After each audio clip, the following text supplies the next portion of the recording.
Welcome to the Deep Dive. Great to be here. We've got a really interesting stack of sources today, all sent in by you, our listener. Yep, all focused on Nigeria, specifically headlines and reports from June 1st, 2025. And our mission, as always, is to go through this material together. We'll unpack what was happening, pull out the key stuff. Find those surprising insights, maybe, and basically help you get up to speed quickly on what was going on that day, according to these reports. Exactly. And the range here is pretty incredible, isn't it? Oh, absolutely. We've got everything from, really tragic accidents to massive infrastructure projects, political moves, economic shifts. Education challenges, crime updates, even sports and pop culture are in there. It really is a snapshot of a country on a single day, a very complex picture. Okay, so let's get into it. Let's unpack this stack and see what we find. Where should we begin? Well, I think we have to start with the news that was sadly very prominent, the tragic event. Ah, yes. The sources report a devastating road crash. This involved athletes and officials from Kano State. They were traveling for the Gateway Games, right? That's right. A really terrible incident. The initial reports mentioned, I think, 20 athletes from Kano. Yes, and some later reports in the sources refined that slightly, putting the number at 21 athletes and officials lost. Just awful. A huge loss. And the sources mentioned President Tinubu, governors expressing condolences. Yes, lots of official mourning reported. It clearly had a national impact. Did they report on a cause? Well, the initial assessment from the FRSC, the Federal Road Safety Corps, reportedly blamed speeding. Speeding, okay. And there was immediate follow-up action mentioned too. Kano State government reportedly approved 1 million naira for each of the 22 bereaved families. Right, a gesture at least in the face of such a tragedy. It really grounds you in the human impact behind these headlines. It does. Okay, shifting focus slightly. The sources also gave us a good look at infrastructure and development, kind of a mix of big national projects and local issues. Yeah, a really big one was President Tinubu reportedly commissioning the first section of that Lagos-Calabar coastal highway. That's a flagship project, definitely been in the news a lot. But then you see the contrast, like that report about a protest over tolling on the Ijebu-Majota-Epe Road in Ogun State. Right, and that apparently led the state government to open up an alternative route. It really shows that dynamic, doesn't it? National plans hitting local realities, sometimes resistance. Exactly. And we also saw FCT Minister White quoted connecting rural roads directly to food security, sort of the strategic thinking behind some of these projects. Interesting link. Yeah. And looking ahead, there was news from Edo State. Yeah, their government reportedly planning to start profiling property owners, I think from June 3rd, as part of a new city development plan. Okay, so future planning. And then in Imo State. A different kind of issue. Reports mentioned a government declaration about fraudulent land documents and a warning to land grabbers. So building new stuff, managing the old, and dealing with problems like fraud and local protests, it's all happening. That's development in a nutshell, I suppose. Let's pivot to the economy now. What did the sources show us there? It felt like a bit of a mixed bag. It did. On the upside, there was that report about Moody's upgrading Nigeria's rating. Right, the international rating agency. Yeah, they reportedly moved it to B3 with a stable outlook, generally seen as a positive signal internationally. Okay. What else on the economic front? Well, there was a report about Dangote planning to import, I think it was 5 million barrels of crude. Interesting detail. And then something showing the knock-on effects of financial instability. The closure of Heritage Bank. Ah, yes. What was the impact mentioned? It reportedly halted a World Bank fund, about $5.7 million, that was meant for Yobe State. Wow, that's significant. A direct hit to development funding because of a bank issue. Precisely. And there was one other detail, kind of specific but interesting, about citizenship. Oh, right. The report about 66 Nigerians obtaining Antiguan citizenship. Yeah, and the figure mentioned was $6.6 million total. And that's what's intriguing. Just based on those numbers, you divide $6.6 million by 66 people, that comes out to exactly $100,000 each. Okay. Now, the sources didn't say why they did it, but that figure, $100 per person, strongly suggests this wasn't just regular immigration. It points towards, citizenship by investment or a similar program. A significant financial decision for those individuals, then. Definitely. It's a little data point that hints at perhaps capital flight or diversification for some. Got it. Okay, let's move into the political sphere. As expected, the sources were full of headlines here. We'll just report what they said. staying impartial. Of course. Well, one prominent quote was from President Tinubu himself, reportedly asking Nigerians directly, "Be patient with me." That sounds like it was probably linked to the economic situation. Very likely. He was also reported acting on the Niger flood disaster, mobilizing emergency response. The death toll mentioned in the sources was grim, 150 people. Terrible. And he was involved with the Navy, too. Yes, inaugurating ships for their 69th anniversary, according to the report. And from the legislative branch. Senate President Akpabio. He was quoted on national security being a collective duty. And he also had that quite pointed warning for state governors. Oh, yeah. What was that? Reportedly told them not to choose kneeling loyalists as successors. That's quite a statement about internal party dynamics and power transitions. It certainly raises questions. And the House of Reps was also active, reportedly pushing for a 7-year jail term for workplace bribery. Okay, strengthening anti-corruption measures. Anything on the international stage? Just a note that Nigeria is apparently set to host the 2025 International Civil Service Conference. That came from the head of civil service. Right. Now, the sources also had quite a bit of, let's say, political commentary and maneuvering. Like former Minister Rotimi Amaichi reportedly saying he'd told Tinubu he wouldn't vote for him.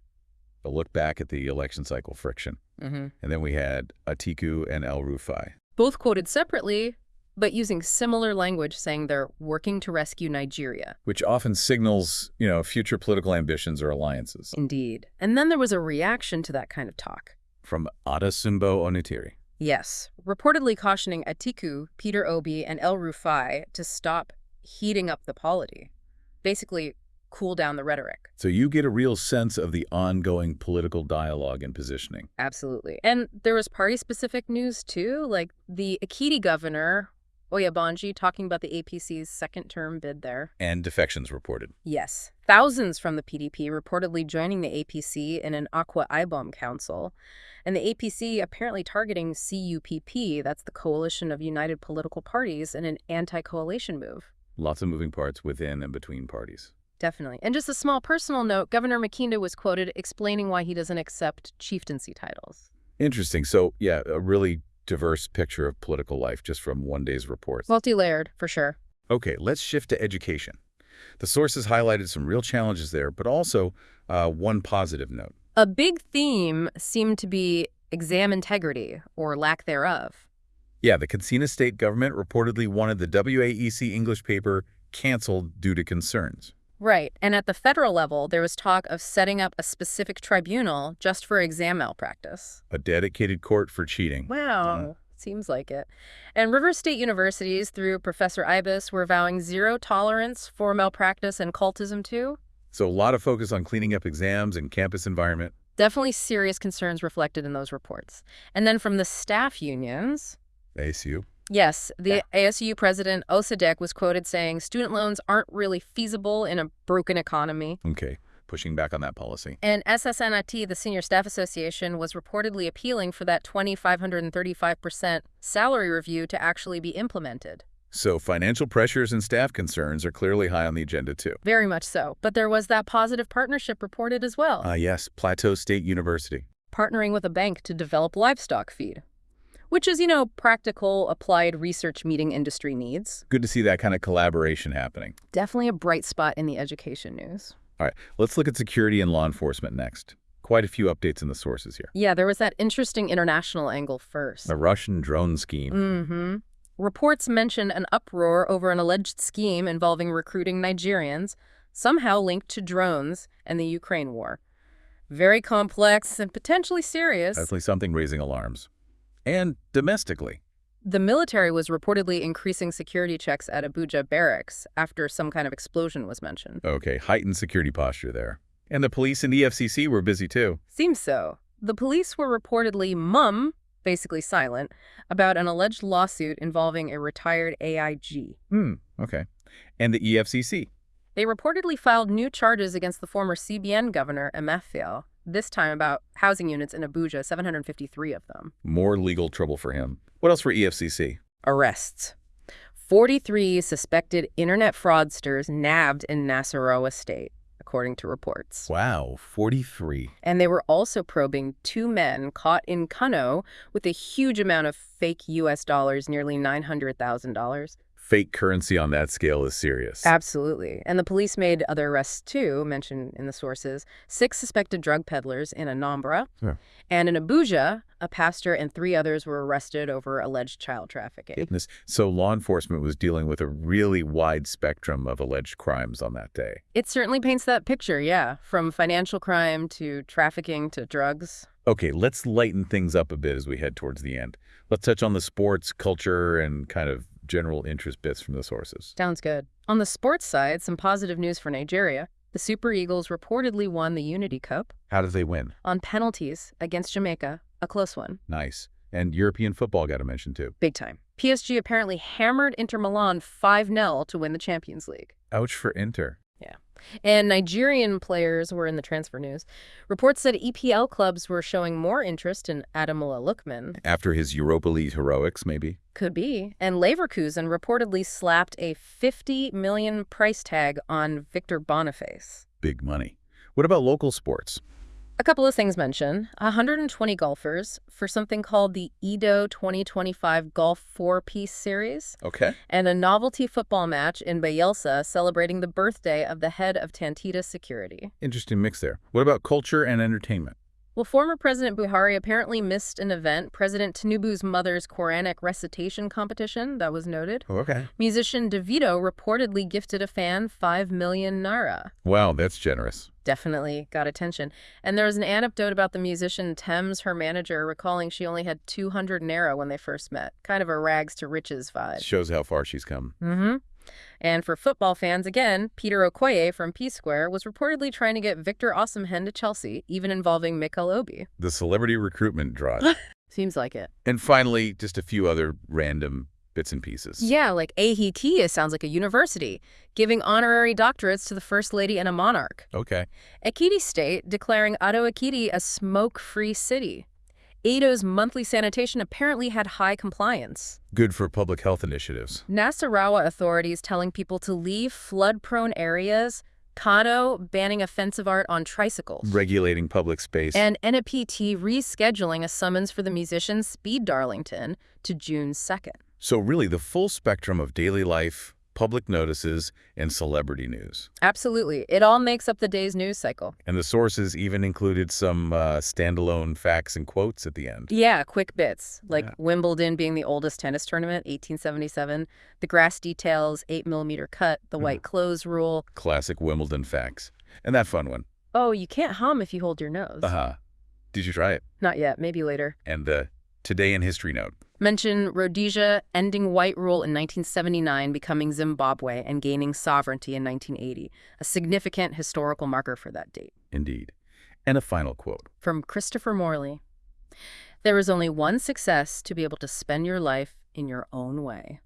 A nice thought to reflect on. Mm-hmm. Wow. Oh. Okay, so that really was a whirlwind tour through the headlines of just one day, June 1st, 2025, in Nigeria, based entirely on the sources you, the listener, provided. It's quite something when you lay it all out like that. From profound tragedy, through complex politics, economic signals, education debates, security actions. Right down to sports results and celebrity gifts and historical facts. It absolutely shows the sheer density and diversity of what constitutes news on any given day.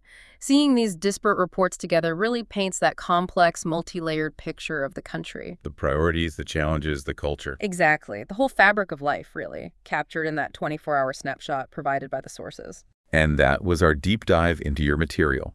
Our goal was to give you that comprehensive but quick overview, pulling out the key takeaways from what was reported. We really hope this helps you feel, quickly and thoroughly brought up to speed based on these sources. Thank you so much for sending in the sources that made this deep dive possible. Yes, thank you. And maybe a final thought to leave you with, drawing from everything we've just discussed. Sure. Consider that incredible range again. We went from a national tragedy impacting so many families to reports of an international security issue involving drones and war, right through to a pop star giving away millions, a university figuring out livestock feed, facts about tennis, all reported on the same day. It's quite the juxtaposition. It really is. So the question maybe is, what does this sheer volume, this rapid-fire mix of profoundly serious events alongside the everyday and even the trivial, tell us about the complexity of life, the complexity of information, and the reality of Nigeria or anywhere, really on any given day? That's definitely something to think about. The sheer bandwidth required to process it all. Exactly. A lot to mull over.